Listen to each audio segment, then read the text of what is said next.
The battle was over. The great moon of Veltra was silent now. Smoke rose from broken towers, and the silver sky was filled with the hum of Thaleri warships. The Thaleri had won. Their tall, armored soldiers moved through the ruins, searching for any signs of life. Most of the human soldiers had fallen. The resistance had been strong, but not enough. Among the ashes and rubble, one human still breathed. His name was Tom. He lay under a piece of shattered metal, one arm bleeding, his chest rising slowly. A Thalari soldier spotted him and shouted. In seconds, Tom was surrounded by alien warriors in sharp, shining armor. One of them raised a weapon. "Wait," came a sharp voice. A tall figure stepped forward. She wore a dark robe with a high collar, and her skin shimmered with the soft glow of silver. Her eyes were sharp, her face calm. She was not a soldier. She was the queen. Her name was Zara, ruler of the Thaleri Empire, known for her strength, feared by many, respected by all. Down at the human. "Is he alive?" she asked. "Yes, my queen," the soldier replied. "Shall we finish him?" "No," Zara said. "Take him to the palace. I want to speak with him." Tom awoke in a cell. The walls were smooth and white, the floor cold. His wound had been treated, and clean bandages covered his arm. He sat up slowly, his body sore. The door to his cell opened, and 2 guards stepped aside. Queen Zara entered. Tom stared at her. She looked strange, otherworldly but not cruel. She stood tall and proud, but her eyes held something more, something quiet, like a hidden question. "You are the last human taken alive," she said. "The others chose death. You did not." Tom didn't answer, simply looked at her. "Want to understand," she continued. "Why do your people fight so hard when you know you will lose?" Tom's voice was rough but clear. "Because we don't kneel." Zara raised an eyebrow. She had expected fear, anger, maybe begging, but this answer surprised her. She folded her arms and looked at him closely. "You don't kneel?" Repeated, "Even when your world burns." "We protect what we love," Tom said. "Even if we lose." Zara stood silent for a moment. Then she turned and walked out, her footsteps light and quick. The door closed behind her. Later that night, Zara stood on the high balcony of her palace. The stars above Veltra were bright and sharp. She thought about the human's words. "We don't kneel." It echoed in her mind. The Thaleri were proud, yes, but they had rules, order, control. Emotions were seen as weakness. Love, sacrifice, those were not spoken of in the royal court, but this human had spoken them as if they were weapons. She called for her advisors. "Tell me," she said, "why do humans fight so fiercely?"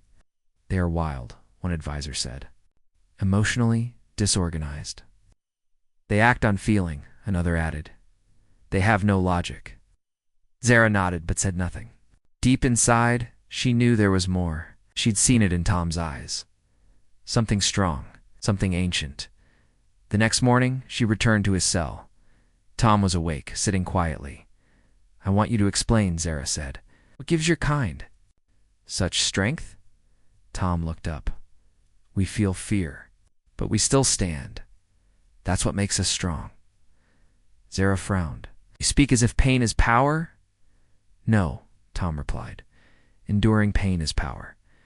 She didn't respond. Tom leaned forward. "You want to understand humans? Then understand this. We don't fight because we think we'll win. We fight because we must." The queen stared at him. "I watched your people fall," she said. "I saw fire rain from the sky. But you did not run. You don't run from those we love," Tom said, "even if death is certain." Zara turned away again, confused by the storm. His words stirred inside her. They were simple words, but they hit her like thunder.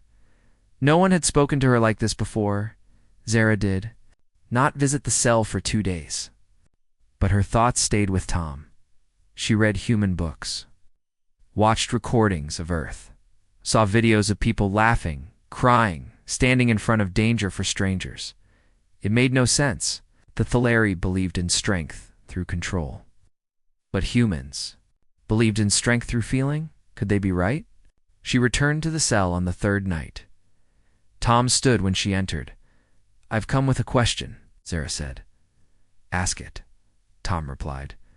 "Would you die for someone you don't know?" she asked. Tom nodded. "If it meant something?" "Why?" "Because sometimes meaning is bigger than ourselves."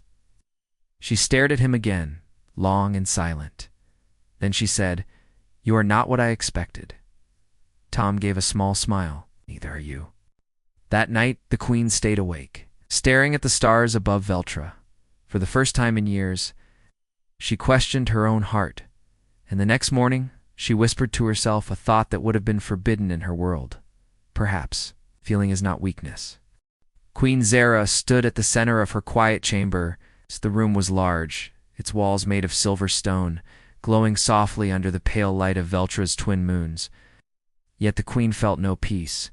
Her thoughts were not on politics or war. They were on the human, Tom. His words still echoed in her mind.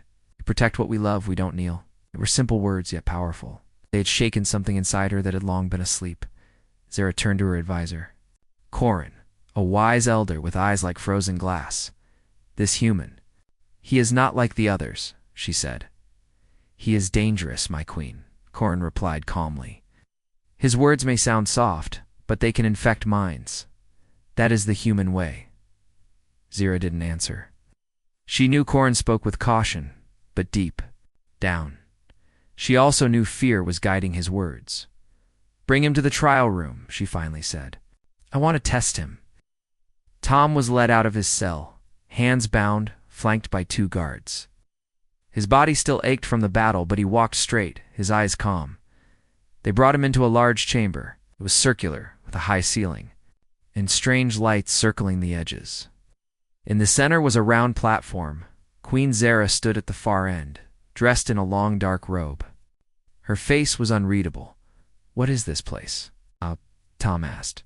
Zara stepped forward. "This is the Chamber of Truth. You will face questions, tests of thought and spirit. If you lie, the circle will burn red. If you speak true, it will stay white." Tom raised an eyebrow. "And if I pass, you remain alive," she said, "and perhaps more." Tom stepped onto the platform. Zara raised her hand. The circle glowed white. She began, "Why did your people refuse surrender, even when all hope was lost?" Tom answered without pause. "Because hope isn't something we measure, it's something we carry." The circle stayed white. Zara continued, her voice firmer. "What do you fear most? Losing what makes me human." White again.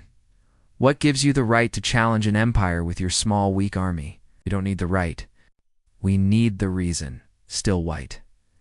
Zara hesitated now. The answers were not what she expected. They weren't clever tricks or polished speeches. They were honest. She stepped closer. "Would you die for someone who betrayed you?" Tom looked her in the eye. If saving them meant saving others, yes. The circle flickered, but stayed white. Zara felt something shift inside her. This man, this human, was not lying. He believed every word. He stood in the heart of her empire, powerless, but he was not afraid. "Why do you speak to me like an equal?" she asked quietly. Tom's answer was simple. "Because we all bleed." Later, after the guards took Tom back to his cell, Zara stood alone in the trial room. Her hand touched the edge of the glowing platform. The words replayed in her mind. "We all bleed." It was a truth she had forgotten. For years she had been taught that a queen must be untouchable, above emotion. Strength through control, power through fear. But Tom did not control. He did not rule, and yet he had power, not over people, but over hearts. She walked to the window and looked out at the sky. Stars blinked gently across the dark. Far away, Earth was just a dot. How could such a distant world produce someone like him? The next day, Zara came to Tom's cell again. She dismissed the guards and stood alone in the doorway. "You passed the trial," she said. "I will give you freedom." Tom stood. "That easy?" Zara's lips curved slightly, almost a smile. "Nothing is easy, human. But I see you are not a soldier. You are something else. Tom gave a small nod. I'm just a man who didn't want to lose what mattered. Zara stepped inside now, for the first time. You speak of love, she said. You speak of sacrifice. But do your people live by those words? Or are they just stories? We fail sometimes, Tom said. We fall. But we keep trying. That's what matters. Zara walked to the wall and touched it, thinking. When I became queen, she said, I was told to kill. The part of me that felt, I obeyed. For the good of my people, I became cold. She turned to him. But when I hear you speak, I remember something. A girl who once believed in peace. Tom looked at her gently. She's still there. Zara was silent. For the first time in many years, she felt seen.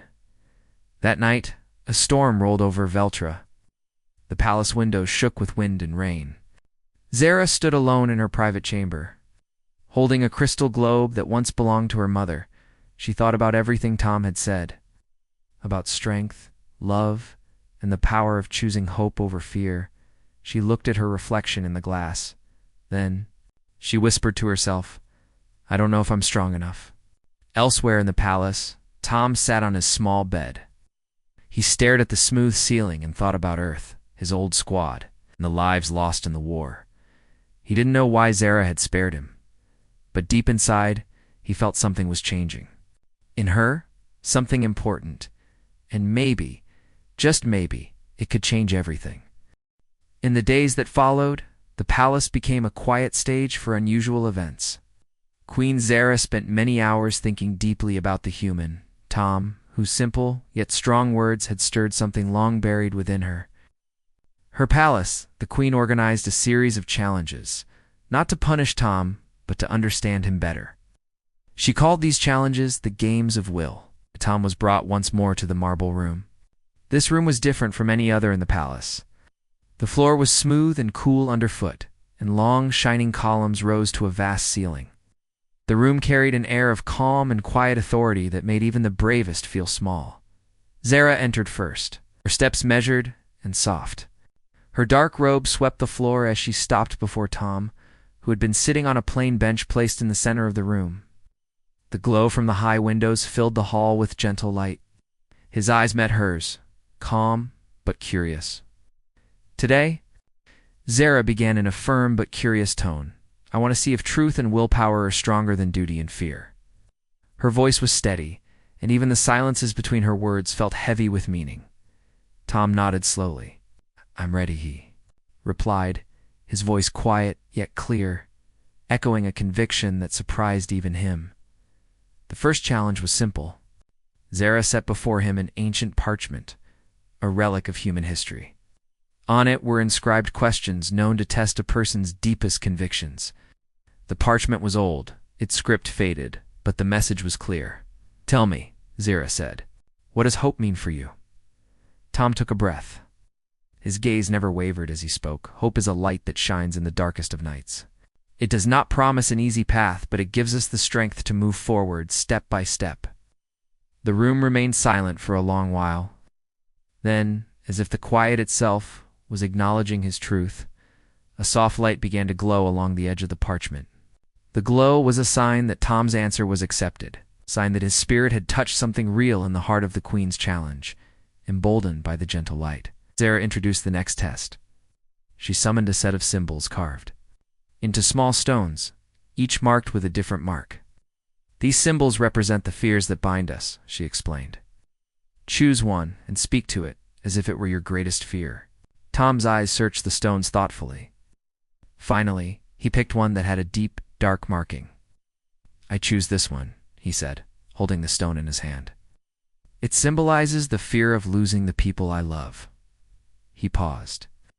Then he continued, I am afraid because when I lose them, I lose a part of myself. But then I remember if I do nothing, that fear will always win, and I would never learn the strength of love. So I face it, even if I am weak. For a moment, the stone's darkness seemed to clear, as a pale light radiated from it, and in that, Zara saw a vivid reflection of human heartache and bravery. The symbol's glow was slow and steady, and the quiet hum of the chamber spoke of truth. Zara's eyes softened. "What of sacrifice?" she asked next. Tom looked down. Then up at the queen. "Sacrifice is when you give up your own needs for the sake of another. It hurts, but it is the bridge between isolation and unity." A hush fell over the hall as the words lingered.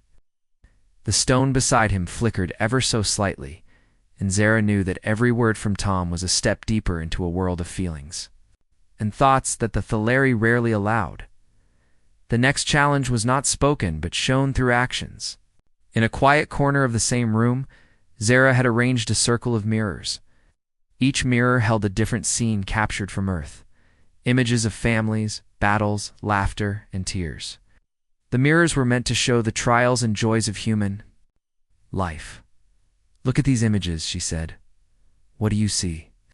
Tom walked slowly around the circle. He paused at each mirror, sometimes stopping to trace a line on the glass. "I see moments of hardship, and I see moments of great beauty. I see courage in the smallest face," says a child with a smile, an old man with sorrow in his eyes.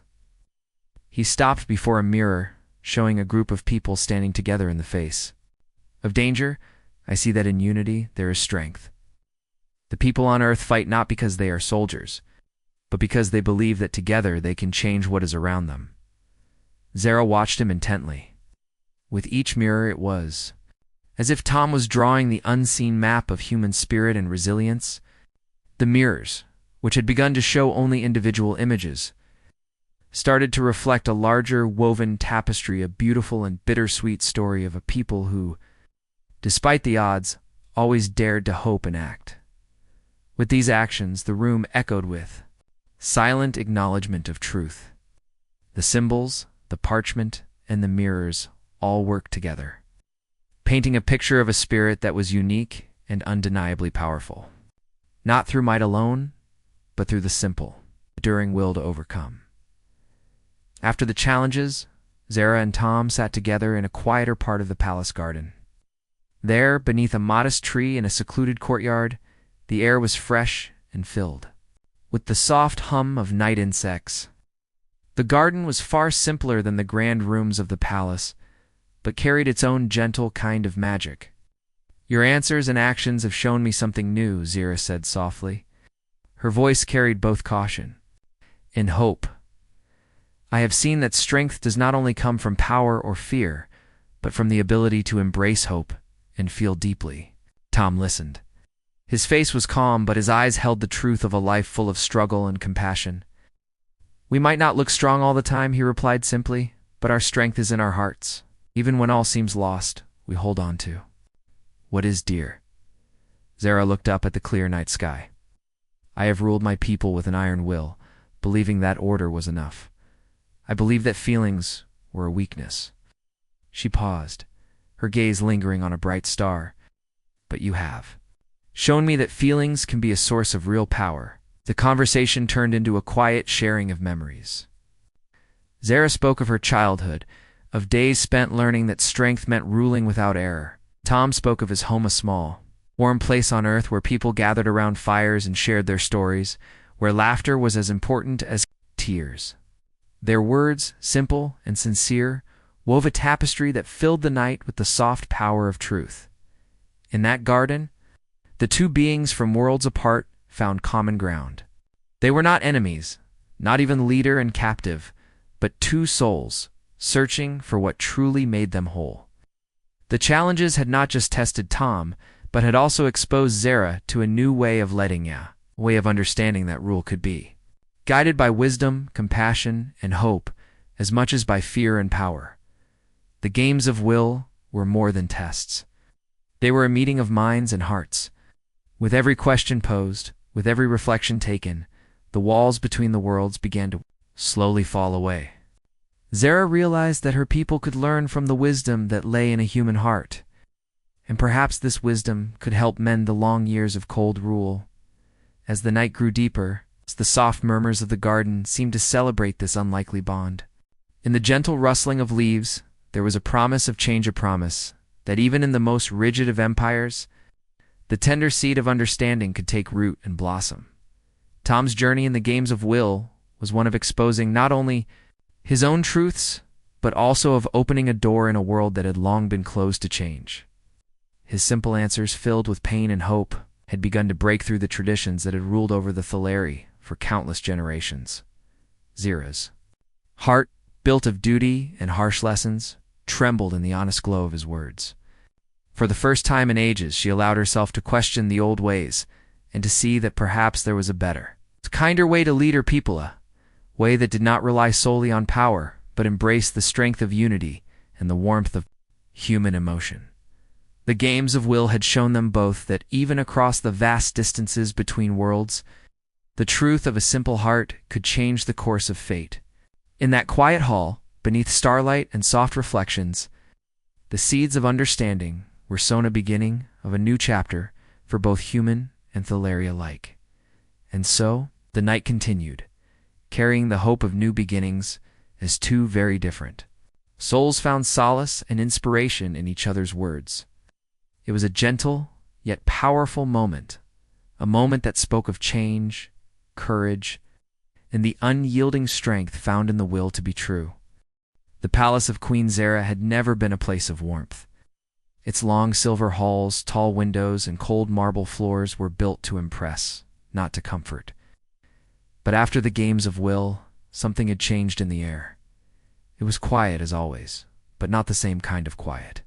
It was no longer filled with fear. It felt like a pause, like the world was waiting for something. Queen Zira stood by a window in her private study. Her eyes followed the slow movement of clouds across the skies of Veltra. Her thoughts were not on war or strategy or rule. They were on the human, Tom. The man who spoke plainly, yet whose words left deep marks on her heart. His answers during the trials had not only passed her tests, they had disturbed the very foundation of what she believed. She remembered his voice clearly. Hope isn't something we measure, it's something we carry. Zira had always carried weight, duty, rule, power, but never hoped until now. That evening, she called for Tom again. He was brought not to a cell or a testing chamber, but to the palace garden. It was a quiet, hidden place, full of soft lights and flowering vines. It was where she used to go as a child before she became queen. Tom looked around with quiet surprise as he stepped into the garden. "This is different," he said softly. Zira stood near a small tree with white leaves. She didn't wear her full robe of power today, just a simple dark dress. No crown, no armor. "I wanted to speak with you," she said. "Not as queen, just as me." Tom stepped closer, respectful, but calm. "All right," he said. "Then I'm not speaking as a soldier, just a person." They sat on a stone bench near the fountain. Water trickled gently behind them. "I wasn't always like this," Zira began, her voice softer than before. "When I was young, I was curious about other worlds. I read stories of peace, of friendship. But when I became queen, I was told those thoughts were foolish, that emotions make us weak." Tom listened, quiet and still. "I believed it for a long time," she continued, "until I met you." Tom looked up. "Why me?" Zira gave a small breath of something close to a laugh. "Because you're not trying to be important. You're not even trying to change me. You're just true." Tom nodded. "Truth is the only thing I still have." There was a long pause. Then Zira asked, "Do you hate me?" Tom looked into her eyes. "I don't." She was surprised. "Even after your capture? Even after what my people did?" "I saw hate," Tom said quietly. "It never helped anyone. I choose not to carry it." Zira lowered her head for a moment. His words made her feel something she had long forgotten. Guilt. But with guilt also came something new, understanding the next day. Whispers spread through the palace. Guards spoke of the queen walking with the human captive. Servants noticed she smiled just a little after their meeting in the garden. High Advisor Corin noticed too, and he did not like it. "This is dangerous," he told Zira in private. "You're the queen. You cannot allow a prisoner to speak to your heart." "He is not just a prisoner," Zira said firmly. "He is something more." Corin's eyes narrowed. "You risk your name, your rule. The council will notice." "I am aware," Zira replied. Corin bowed, but there was anger in his silence. He would not speak against the queen, not yet, but his thoughts were heavy. That night, Zira returned to the garden alone. Tom was already there, sitting near the same tree. "I thought maybe you wouldn't come," he said. "I needed to," she replied. They spoke again, not as enemies, but as people. They shared stories. Tom told her about his home, a small green hill with a house that smelled of warm bread. Zira told him about her sister, long gone, who once laughed louder than anyone. "I haven't spoken her name in years," Zira said quietly. "What was it?" Tom asked. Zira paused. "Mira." Tom smiled gently. "Then she's still alive. In you." Zira looked at him, and for the first time her eyes became wet. She turned away quickly, not wanting to be seen, but Tom saw. He didn't speak. He just let her be.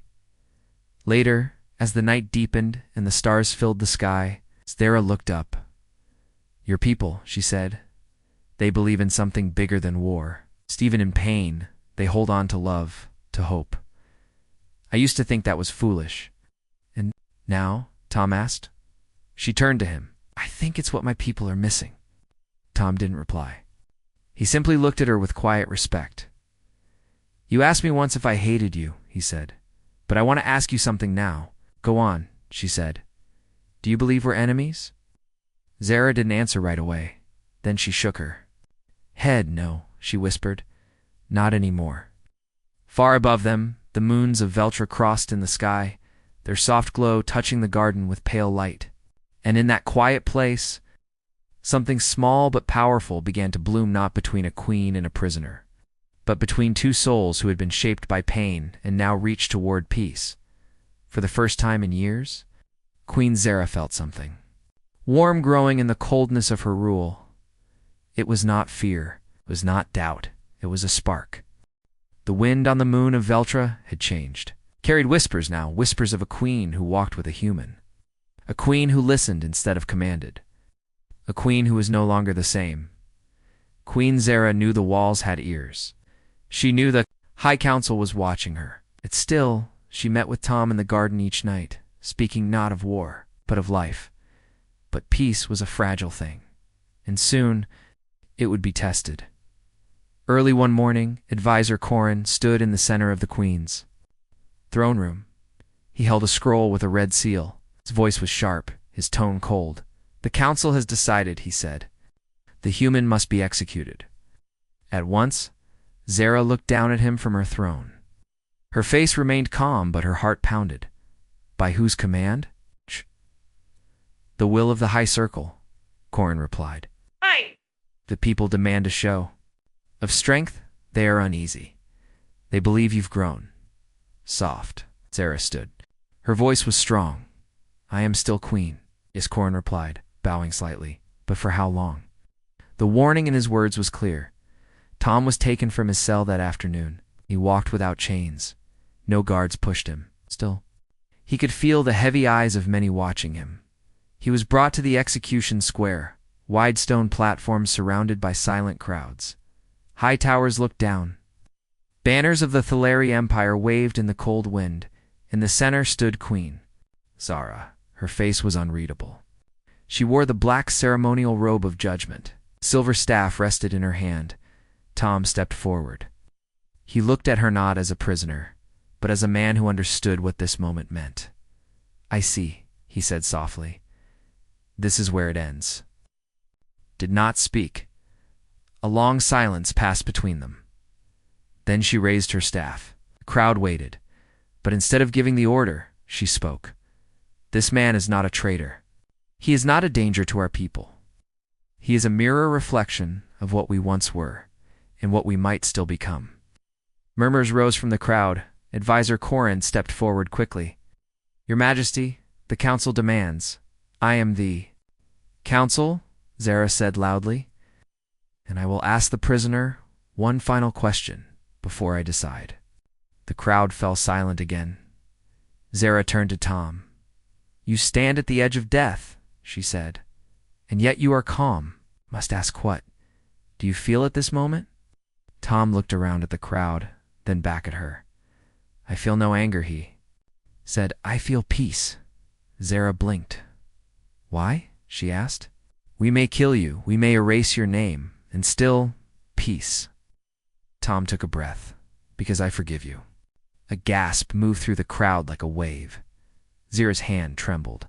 Her staff lowered slightly. "You forgive me," she whispered. "Yes," Tom said. "Not for my sake, but for yours. Because hate is a chain, and I won't wear it, even if this is my last breath." The silence that followed was heavy. Even Corin was still. Zara lowered her staff fully now. Her voice was clear. "This execution is cancelled." That night, the palace shook with noise. The council demanded answers. Messages flew between stars. Some called for her removal. Some praised her bravery. But Zara was calm. She walked alone into the garden, where Tom now waited as a guest. "Not a prisoner. You could have fought," she said. "You could have shouted in front of the people, but instead, you forgave me." Tom looked up at the stars, because sometimes one quiet word can break the loudest walls. Zara sat beside him. "You risked your life, gave me a chance." "To choose? Yes," Tom said, "because I believed you would." Zara was silent for a moment. Then she asked, "Why?" Tom looked at her gently. "Because I saw the part of you that's still good." Zara turned away slightly. Her eyes burned, but not from anger. "No one has said that to me in a long time." The next day, Zara sent a message to the Human Alliance. Not as a threat, but as an offer. Peace. The council resisted, but the people were moved. They had seen her mercy. They had heard the humans' words, and something inside them, deep hidden, had stirred. They began to ask, what if strength is not silence? What if it is kindness? For the first time in 100 years, the Empire paused. 1 week later, a human ship landed outside the palace. Walls. Peace talks began, slowly, carefully, but they began. Tom stood beside Zara as the human envoys arrived. He wore clean clothes now. His wounds had healed. But more than that, he looked like someone who had planted a seed and finally saw it grow. Zara looked at him. "Do you still think I can change?" she asked. Tom smiled gently. "You already have." That night, before the talks began, Zara met Tom in the garden once more. "There is something I must say," she told him. Tom nodded, listening. "When you stood before me on the platform," she said, "and said you forgave me, I didn't understand. I was ready to give you death. But you gave me something else." She paused. "You gave me the chance to be better." Tom didn't speak, just looked at her with quiet eyes. Zara stepped closer, and "I will not waste." In the cold halls of an empire once ruled by fear, a new warmth had begun to grow. It was not loud, it was not fast, but it was real, because one human had chosen forgiveness over revenge, and one queen had chosen change over pride. And from those choices, a new path was born. The halls of the Thaleri Palace were no longer cold. With silence, there was movement, change, whispers of peace talks, messages sent between stars. For the first time in many years, war was not the only path, but change never comes without resistance. While Queen Zara and Tom had brought a spark of hope, there were still shadows hiding in the corners of power. Not everyone wanted peace. In a hidden room deep within the palace, a group of Thaleri generals gathered in secret. Their faces were hard, their voices low. "This human has poisoned her mind," one said. "She listens to him more than her counsel," said another. "If we wait longer," a third whispered, "she will give everything away. The humans will become our equals." They all looked to Corin, the High Advisor. Corin's voice was calm but cold. "She has already forgotten who she is, but we will remind her." That night, Tom sat in the garden, as he always did. Stars above were calm. The air was cool, but something in his chest felt tight, uneasy. Zara joined him moments later. Her face looked tired. "They are pushing back," she said. "The council, the generals. They want to remove me." Tom looked at her. "Then let me go." Zara blinked. "What?" This is happening because of me, he said softly. If I leave, maybe they'll stop. No, Zara said quickly. You are not the cause. You are the reason I opened. My eyes. If they cannot accept that, then they are the ones who must change. Tom gave a quiet nod. He respected her strength, but he also feared for her safety. You're risking everything. Zara looked up at the sky. Some things are worth it. Later that night, Tom was walking through the corridor outside his chamber when he heard something, a whisper, a quiet step, then nothing. Before he could react, a dark figure struck him from behind. He woke up in a dim room, arms tied, bruises on his side, his head pounded. Standing in front of him was Corin. You should have died. When you were captured, Corin said, now you threaten the Queen's mind and the strength of our people. Tom's voice was hoarse. I didn't ask for any of this. No, Corin agreed, but your weakness has made her weak, and that I cannot allow. Tom struggled, but the ropes held tight. What will you do? He asked. Make a choice for her, Corin said. One she's too blind to make. Meanwhile, in the palace, Zara searched the halls, alarm growing. Tom was missing. His room was empty. The guards claimed they saw nothing. Zara ordered the palace locked down. No one moves, she said, not until he is found. Inside, her heart raced, not just with fear, but guilt. She had known the council would resist. But she hadn't thought they would go this far. I should have protected him, she thought. Hours passed. Finally, a small servant girl came to the Queen. Shaking with fear, I heard something, she whispered. In the West Tower, where no one goes. Zara didn't wait. She took no guards. She moved quickly, quietly like a shadow in the West Tower. She found the door locked. She raised her hand in with a burst of light from her ring. She broke it down. Inside, she found Tom tied to a chair, and Corin, standing with a blade in hand. For a moment, no one moved. Then Zara stepped forward. Let him go. Corin raised the blade. You were once strong, my queen, but he has made you soft. If we let this go on, our empire will fall. Our empire's already falling, Zara said. Not because of him, because of fear, because of lies. We stopped listening. Corin's eyes narrowed. So you surrender? I choose a different kind of strength, she said. She raised her hand again. The ring glowed. Corin stepped back, but it was too late. A wave of energy knocked him down. Guards rushed in behind her, finally catching up. Take him, Zara ordered. He has betrayed the crown. They pulled Corin away, shouting as he went. Tom looked up as Zara untied him. You found me, he said weakly. I never stopped looking, she replied. He leaned against her for support. I thought I was going to die. It was quiet. So did I. Back in the garden, hours later. Tom rested on the bench as the stars began to fade into morning light. Zara sat beside him, silent. He looked at her. You could have walked away, but you didn't. I couldn't, she said. Not anymore. Tom looked out over the trees. So what now?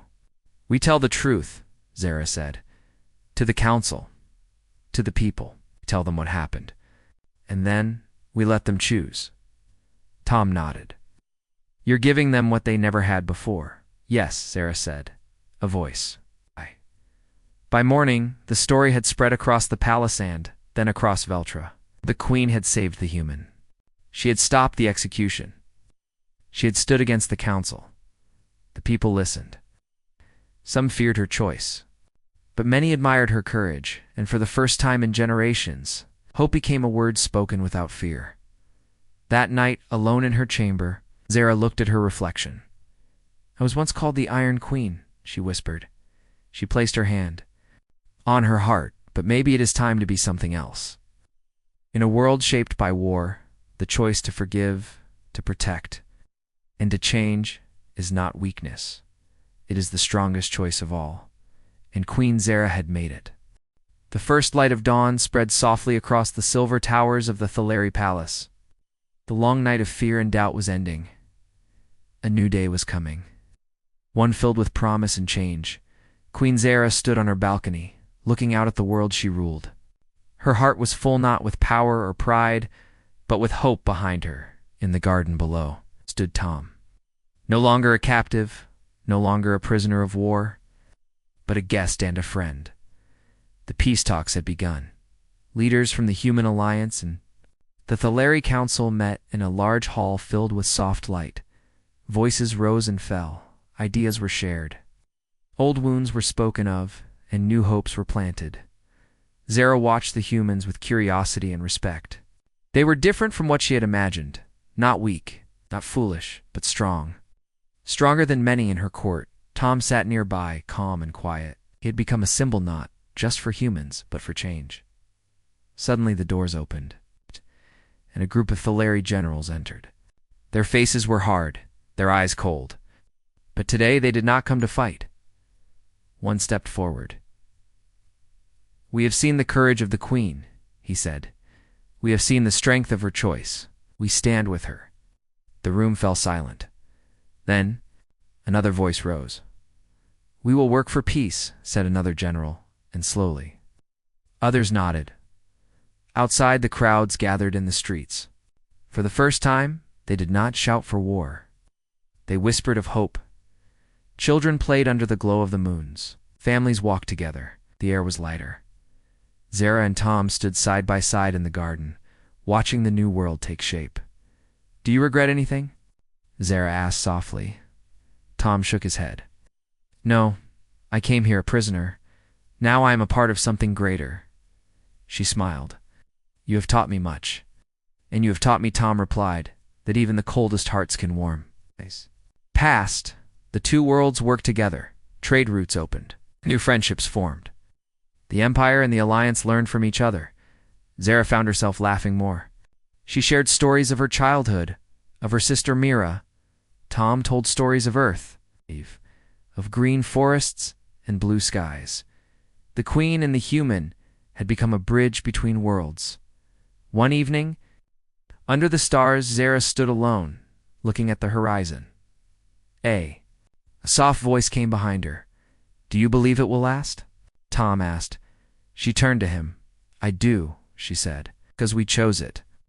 And because, Tom smiled, hope is the strongest power of all. The moons of Veltra shone down on a world ready to change.